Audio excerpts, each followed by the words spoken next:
안녕하세요, 여러분. 율리입니다. 여러분, 잘 지내고 계신가요? 오늘도 쉬운 한국어 라디오에 오신 것을 환영합니다.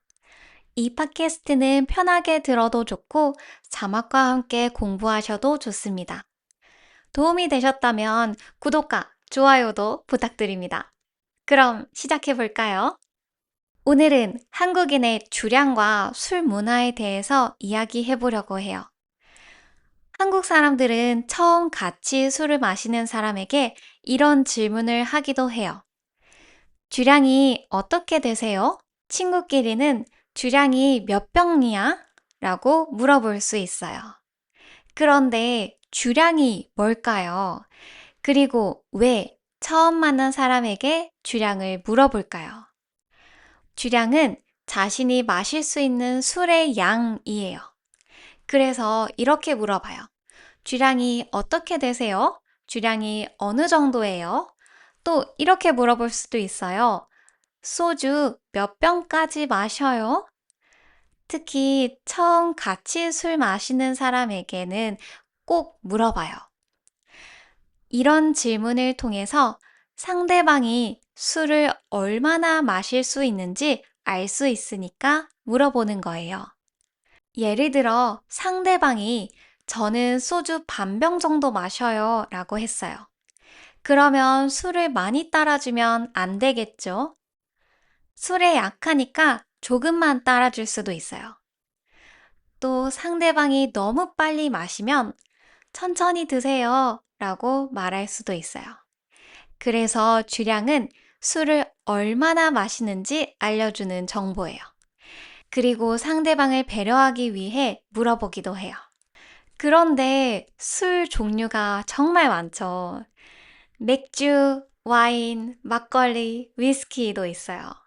그런데 주량을 이야기할 때는 보통 소주를 기준으로 말해요. 예를 들어, 저는 소주 반 병이요. 전 소주 한 병이요. 한 병 반 정도 마셔요. 저는 두 병까지 마셔요.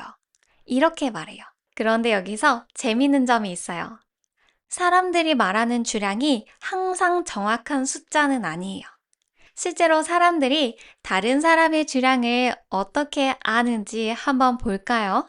최근 한 연애 프로그램에서 사람들이 자신의 주량에 대해 이야기하는 장면이 있었어요. 잠시 같이 보고 올게요. 나 와인 좀 더 줘. 됐나요? 네. 지금 한주 혼자 술 먹는 건가 봐. 정확히 근데 주량이 어떻게 돼? 그 주량은 근데 소주 한 병? 한 병? 한 병이면 두 병이죠. 반? 한 병 반이면 세 병입니다. 한 병 반? 한주야! 조금씩 늘어나. 한 병 반이면 두 병까지는 마신다는 얘기야. 여자분께서 한 병이라고 하니까 다른 사람이 그럼 두 병이야. 또 한 병 반 정도라고 하니까 그럼 세 병이야 라고 했죠. 사람들이 자신의 주량을 말할 때 실제 주량보다 조금 적게 말하기도 한다는 거예요. 예를 들어 볼게요. 누군가 이렇게 말해요. 제 주량은 소주 한 병이에요. 그럼 정말 한 병만 마실 수 있을까요? 꼭 그렇진 않아요. 기분이 좋으면 더 마실 수도 있어요. 한 병 반까지 마실 수 있어요. 그런데 그냥 한 병 정도 마셔요 라고 말하는 거예요. 사람들은 왜 주량을 조금 바꿔서 말할까요? 술을 너무 잘하는 사람처럼 보이고 싶지 않을 수도 있어요. 그래서 조금 겸손하게 말하는 경우도 있어요. 특히 처음 만난 사람에게 저는 소주 3병까지 마셔요 라고 하면 부담스러울 수 있겠죠? 그래서 실제로 술을 잘 마시는 사람도 저 뭐 한 병 반에서 2병 정도요 이렇게 말하는 경우가 있어요.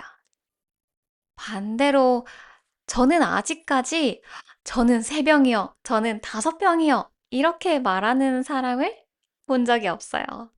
물론 실제로 더 잘 마시는 사람이 있겠지만 자신 있게 실제 주량을 말하는 사람을 본 적은 없는 것 같아요. 그럼 술을 잘 마시는 사람은 한국어로 어떻게 말할까요? 먼저 술이 세요 라고 말할 수 있어요. 예를 들어 지수 씨는 술이 세요 라고 하면 술을 많이 마셔도 잘 취하지 않는다는 뜻이에요. 그리고 술을 좋아하고 술을 잘 마시는 사람을 주당이라고 말하기도 해요.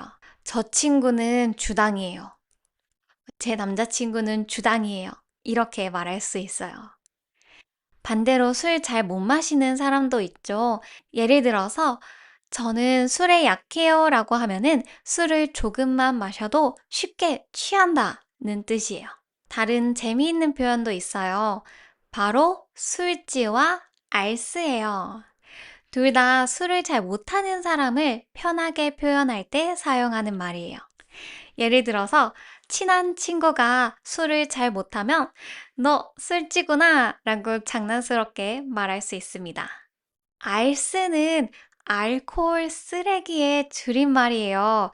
조금 과격한 표현이죠. 그래서 친한 친구끼리 장난으로 사용하는 경우가 많아요. 처음 만난 사람에게는 사용하지 않는 게 좋아요.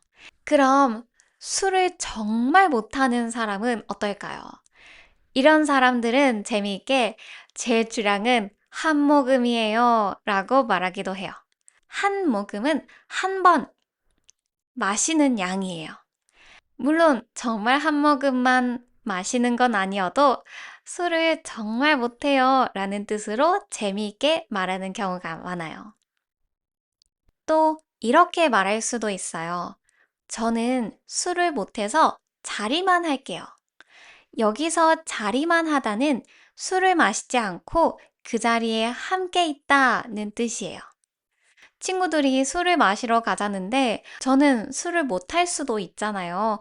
그럴 때, 난 자리만 할게. 저는 자리만 할게요. 라고 말하면 됩니다. 요즘에는 술집에서도 노알콜 맥주를 볼 수 있어요.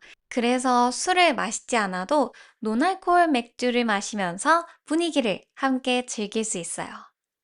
술을 꼭 마셔야만 술자리를 즐길 수 있는 것은 아니니까요. 그런데 주량의 기준도 사람마다 조금씩 달라요. 어떤 사람에게는 주량은 기분 좋게 마실 수 있는 양이에요. 술을 마셔도 기분이 좋아요. 그리고 다음날 크게 힘들지 않아요. 그러면 이 정도가 제 주량이에요 라고 말할 수 있어요. 그런데 다른 사람은 이렇게 생각해요. 내가 얼마까지 마실 수 있을까? 많이 취하기 전까지 마실 수 있는 양이 자신의 주량일 수도 있어요. 주량의 정확한 기준이 정해져 있는 것은 아니에요. 그래서 사람마다 생각하는 기준이 다를 수 있습니다. 이번에는 술을 마셨을 때의 그 느낌에 대한 표현을 얘기해 볼 건데요. 먼저 알딸딸하다라는 표현이 있어요. 술을 조금 마셔서 살짝 취한 느낌이에요. 예를 들어 친구가 나 조금 알딸딸해, 나 조금 알딸딸한 것 같아 라고 말하면 지금부터 술을 더 마시면 말이나 행동이 조금 이상해질 수 있구나 라고 알아야 해요. 비슷한 표현에는 해롱거리다 라는 표현이 있어요. 나 지금 좀 해롱거려. 나 지금 좀 어지러워 라는 뜻이에요.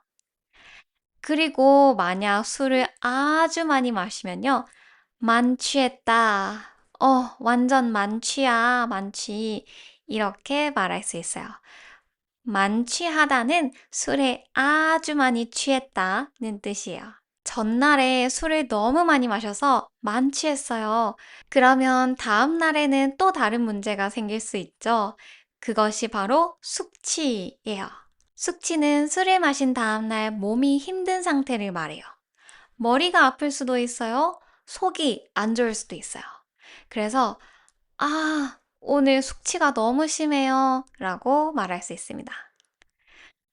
혹은 술을 잘 마셔서 다음날 멀쩡하신 분들은 저는 숙취가 없는 편이에요 라고도 말해요. 다시 한번 정리하면 조금 취했을 때는 알딸딸하다. 고 좀 어지러울 때는 해롱거리다. 아주 많이 취하면 만취하다. 그리고 다음날 힘들면 숙취가 있다. 이렇게 기억하면 좋아요. 그런데 최근에 제가 재밌는 표현을 들었어요. 바로 시속이에요. 원래 시속은 자동차의 속도를 말할 때 많이 사용해요. 시속 60km, 시속 100km 이렇게 말해요. 시속은 1시간당 갈 수 있는 거리예요. 그런데 술을 마시는 속도에도 시속을 사용하기도 한데요. 예를 들어 시속 한 병이면 1시간에 소주 한 병 정도 마신다는 뜻이에요. 1시간 동안 마실 수 있는 양이기 때문에 더 이해하기 쉽다라는 의견도 있어요. 그런데 여기서 한국 사람들은 자신의 주량을 어떻게 할까요? 혼자 집에서 소주를 준비해서 마실까요? 아, 오늘 내 주량을 확인해 보겠어. 이렇게 실험할까요? 대부분 그렇지는 않아요. 보통 친구들과 술을 마시면서 자연스럽게 알게 돼요. 친구와 비슷한 속도로 마시면서 전체 마신 소주를 나눠서 생각할 수도 있어요. 이런 경험이 쌓이면서 자신의 대략적인 주량을 알게 돼요. 그래서 주량은 아주 정확한 숫자는 아니에요. 저도 소주만 마시면서 제 주량을 재본 적은 없어요. 제가 앞에서 특히 처음 같이 술을 마시는 사이면 주량을 꼭 물어본다고 했죠. 상대방의 주량을 알면 술을 따라줄 때 조심할 수 있어요. 예를 들어 제 앞에 있는 분이 저는 술에 약해요. 아니면 반병 정도만 마실 수 있어요. 라고 했다면 소주를 조금만 따라줄 수도 있겠죠. 그리고 짠을 할 때 꼭 다 안 드셔도 돼요. 안 드셔도 괜찮아요. 라고 말할 수 있어요. 아니면 꺾어 드세요. 라고 말해요. 처음 들으면 조금 이상하죠? 술을 꺾어요? 술을 어떻게 꺾지? 이렇게 생각할 수도 있는데요. 우리 꺾다는 것은 원래 구부리다 라는 뜻이잖아요. 그런데 술자리에서는 조금 다르게 사용돼요. 술을 꺾어 마시다 라는 것은 술을 한 번에 마시지 않고 조금씩 나눠서 마신다는 뜻이에요. 소주잔은 작아요. 그래서 한 잔을 한 번에 마시는 원샷을 하는 경우가 있어요. 하지만 술을 잘 못하시는 분들은 원샷 하기가 힘들겠죠. 그래서 꺾어 드세요 라고 말할 수 있어요. 즉, 원샷 하지 마세요. 천천히 드세요 라는 뜻입니다. 많은 분들이 이미 알고 계실 수도 있는데요. 한국에는 술자리 예절도 있어요. 예를 들어서 나보다 나이가 많은 사람과 술을 마실 때 이렇게 고개를 살짝 돌려서 마셔야 돼요. 정면을 보지 않고 고개를 조금 돌리는 거예요. 이것을 예의라고 생각해요. 특히 어른들과 함께 술을 마실 때 볼 수 있는 행동이에요. 친한 친구끼리는 그냥 편하게 마셔요. 하지만 나이 차이가 있는 자리에서는 이런 예절을 알아두면 좋아요. 오늘 이야기는 여기까지예요. 다음에도 재미있는 한국 문화 이야기로 찾아올게요. 지금까지 들어주셔서 감사합니다. 다음에 봐요.